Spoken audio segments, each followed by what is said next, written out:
വയലൻസിന് പ്രാധാന്യം കൊടുക്കുന്ന സിനിമകൾ വലിയ തോതിൽ ചെറുപ്പക്കാരെ വഴിതെറ്റിക്കാൻ ശ്രമിക്കുകയാണ്. വയലൻസ് വയലൻസ് വയലൻസ് വന്ന് നോബഡി ലൈക്സ് ഇറ്റ്. ചില സിനിമകൾ ഇറങ്ങിയതിനു ശേഷം നാട്ടിൽ ഭയങ്കര വയലൻസ് ആണ്. ഞാൻ പേര് പറയുന്നില്ല. RDX, Kothu, Marco.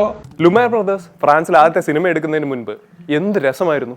കൊള്ളയില്ല, കൊലയില്ല, കൊതിയാവുന്നു മനുഷ്യരാശിയുടെ ആ സുവർണ കാലത്തിൽ ഒന്ന് ജീവിക്കാൻ. ഇത്തരം സിനിമകൾ വല്ലാതെ ആളുകളെ സ്വാധീനിക്കുന്നു. Ripper Jayanandan 7 murders, several robberies. Ripper Chandran exact number of murders ഇപ്പോഴും ആർക്കും അറിയില്ല. 85-86 കാലഘട്ടങ്ങളിൽ അദ്ദേഹം ഒരു 14 കൊലകൾ ചെയ്തിട്ടുണ്ടെന്ന് പറയപ്പെടുന്നു. പക്ഷെ ഇവരെയൊക്കെ മോട്ടിവേറ്റ് ചെയ്ത ആ സിനിമ അതേതായിരിക്കും? ഈ ഓരോ മരത്തിൽ നിന്നും ചോര ഒലിച്ചു വരുന്നത് കടും ചുവപ്പ് നിറത്തിലുള്ള ചോര. ഇത് ചോരയാണോ? കാരണം ബ്ലഡ് തെറിക്കുന്ന സിനിമകളാണ്.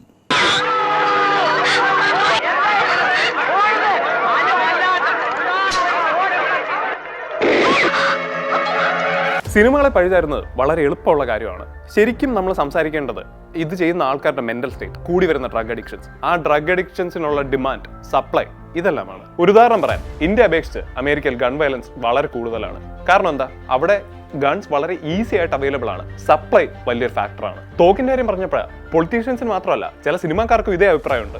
പലതരത്തിലുള്ള സ്വാധീനം സിനിമയ്ക്ക് സമൂഹത്തിന്റെ മേളിലുണ്ട്. നമ്മുടെ സ്വഭാവ രൂപീകരണത്തിലും ദൈനംദിന ജീവിതത്തിലൊക്കെ വലിയ വ്യത്യാസങ്ങൾ വരുത്തുന്നുണ്ട്. കുറച്ച് ഉത്തരവാദിത്തത്തോടു കൂടി ചെയ്യണമെന്നുള്ളതാണ് വ്യക്തിപരമായിട്ട് എനിക്ക് ഉള്ള ഒരു ആഗ്രഹം. ഈ സാറിന്റെ അവസാനത്തെ സിനിമ ഏതായിരുന്നു? നാളെ വീട്ടിലേക്ക് അതിക്രമിച്ച് കയറി വരുന്ന ഒരാളെ ഒരു മലയാളി വെടിവെച്ചാൽ അതിന് പഴിചാരേണ്ടത് സാറിന്റെ സിനിമയല്ല.